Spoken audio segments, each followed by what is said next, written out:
Welcome to Composers Play. My name is Scott Tobin. For the last 10 years, I've been composing music for video games, such as Project Reality, Squad, and Postscriptum. The concept of Composers Play was brought on from my passion for video game music. So, join me as I relive, discuss, and get a little nostalgic with the composers of some of the most memorable video game music. Hey everyone, Scott Tobin here, and welcome to Composers Play, where myself and my guests will be playing through some classic video games and chatting about all things music and audio. So, before we begin, and before we get shooting some demons, this is again a really unique episode, as I'm going to be playing co-op in Doom with the original composer and sound designer, Bobby Prince. Bobby, thank you so much for joining me in this. This is going to be awesome. Well, thank you, Scott. I'm happy to be with you. So before we get talking about Doom, yes, how did you get started in the video game music scene? Well, it was a little bit weird. I had been into MIDI for quite a while, doing backtracks for my brother, who's a singer. Right. That was back before karaoke was a name, and we had been removing the center track on records with a device that allowed you to do that. Back in the day, it was advertised in the back of all these magazines. Anyhow, I was on Prodigy, and which was a service like CompuServe, and where you could connect up with like-minded people on, they called them boards, and there was a computer music audio board, and I was on it, and a message came in from a guy named Scott Miller, who I didn't know, that said, is there anybody on this board that would be interested in doing music for some games that I market? And I thought, well, this is probably a wannabe. Anyway, long story short, I sent a message to him along with, I found out later, about 50 other people. And Scott somehow picked me out. When he called me, I was a little leery about whether he was serious until he mentioned Commander Keen, which had come out about a month before we were talking, and I'd played it. And when he said he was marketing Commander Keen, I went, this is somebody who's serious, you know. So I just, we agreed that I'd start writing music for different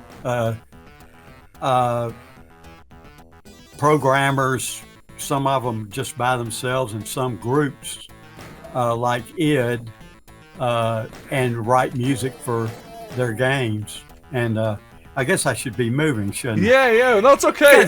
You're protecting me, thank you. What is this, the easiest level? I hope. Don't kill me. I think it is. I think he just snuck up behind us as you were talking. I love. They're sneaky little buggers, aren't they? They really are. Now, how did you? You're cheating, aren't you? Yeah. So this is the thing. I think this is the this is the deathmatch version with monsters, as far as I'm aware. So we're getting all the deathmatch weapons. I got you. Yeah. Okay. So for whatever reason, the default, there's a default weapons from deathmatch here. So I don't know why that is, but who knows? I'll let you lead, and I'll follow. Yeah. Promise I won't shoot you in the back. Oh no, that's okay. That's no problem. So yeah, you were saying. So anyway, I talked with Scott, and he put me in touch with Ed, and the first person I talked to was Romero, and we just sort of hit it off, and I remember from the first time we spoke, they were about ready to go out on a lake there in Louisiana and go skiing. Right. And anyway, they said that we'll be sending you some things to be able to check out what we're doing, you know, what we're thinking about doing. Basically, from that point on, they sent me basic ideas and artwork, but we weren't even able to send files to one another at first. Okay. And so they would send me literally by snail mail. They'd send me the artwork that was printed out. Whoa. And to give me an idea of what the game was going to look like. And the first games, that's actually the way that I worked on them, was by just seeing the artwork. I didn't even see the game until after it was almost finished, really. So we were doing the floppy disk by mail kind of a thing. It must have taken forever to transfer all the data, like, back then. Oh, it was. We were on, the modems were at, I think, 4800 baud ended up happening pretty early on. But originally we might have even been at, a quarter of that. I mean, you just basically go and you would take a 3 or 4 hour break for a small file to get sent. It was crazy. But then we got on a bulletin board service that was actually. Where'd you go? Are you in the end already? Oh yeah, no, I'm literally just walking around and listening to you chat. So. Oh, okay. So anyway, there you go. Yeah, there I am. I was able to get on that and upload a file, even though it was slow. At least we weren't connected directly, and then we'd lose our connection. Right. And and they were able to get it at their leisure and that sort of thing. So that made things a lot more simple. But it was really the dark ages. Lord knows. Yeah. There was. But anyhow, that's the way it started. And I had other people call me that were marketing through Apogee, and I started really working on quite a few things there. Right. I think the first thing I worked on was a game that Alan Blum did, who worked for Apogee for years, and really helped in a lot of games. He was a good programmer and just a good game producer on his own right. And I think that was in 92 that his game came out. It might have been early 93. But yes, it was the dark ages. Yeah, it really was. I mean, 20 years later, look at the internet speeds that we have and the things we're able to do. I mean, here's me in Dublin, playing with you, and you're in the States. I know. This was unheard of. Yeah, it's amazing. Like I told you when we talked one time earlier, I actually was able to get on with a modem with a fan of Doom when it first came out, and we were actually able to play over the phone. But we thought that was miraculous. The two of us could get together and play. It's mad, isn't it? Absolutely mad. Wow, with literally just hundreds of thousands of people, millions of people all the time online. Yeah. Playing games. It's just. It's a great time, really. It really is. Makes the world a lot smaller. It really does. And Doom is still really popular. It's huge, I don't know if you heard of Brutal Doom. It's a mod for Doom, and it's like even more gory than Doom. It's crazy. But there's mods like that, and it's so popular. It's still played, by thousands of players, and I still play it with my brothers. It just shows you how well it's held up. But it blows my mind that it's I know why it has staying power, because literally it was a labor of love for, and I know the id guys probably wouldn't like me using that word, maybe because it's not evil enough or whatever, but it was a labor of love. I mean, everybody, and the really good thing about it, and where I was so lucky, and they were lucky too individually, was that you come up with an idea and you present it, and everybody would put their heads together immediately and go, let's go that direction. Wow. And the direction would change based upon a good idea that somebody might have presented, you know?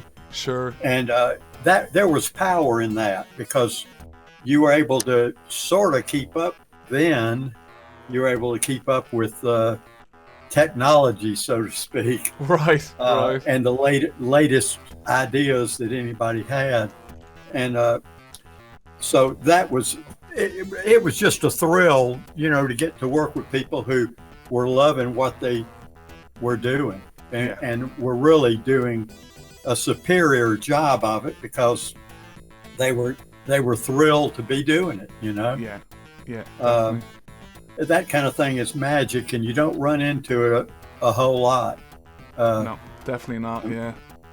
Since then, I've run into a lot of mechanical kinds of things where you mechanically did what you did, and they mechanically told you what they wanted you to do. You know, it just doesn't have heart. Yeah.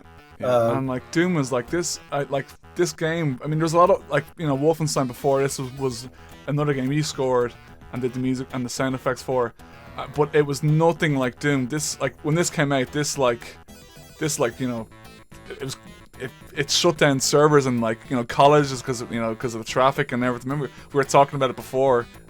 Yes, I was living in Athens, Georgia, home of the university, and it brought down their mainframe several times. And Carmack, John Carmack, discovered that he had failed to make one setting that didn't broadcast everybody to everybody else, which wasted a lot of bandwidth, and that's what was shutting them down.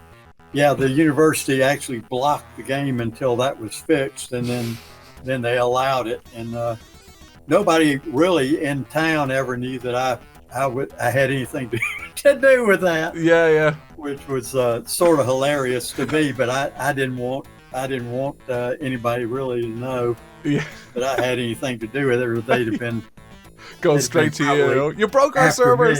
Yeah, we're going to sue you. Oh my.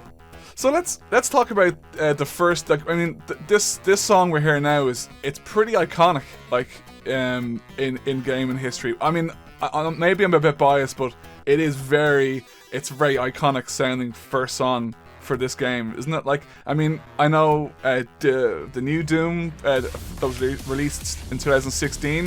Mick Gordon, he's used this riff in the Doom soundtrack, and everybody can recognize it, you know. Right.